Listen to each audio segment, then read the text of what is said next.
चला मित्रांनो, आता मी पण उतरते पाण्यामध्ये. एक तर उतरलाय, हे बघू शकता. आज पार्टनर आणलाय. हे चल उचलला जा, चल. चला तुम्ही तर उतरा अगोदर. बघू शकता यांना 2 फंटूस लागलेत चिलापी. ओ दाखवा.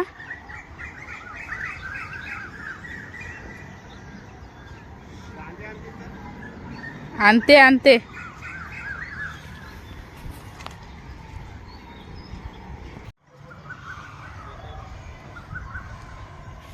बघू शकता मित्रांनो, एवढे मासे भेटतात आजच्याला.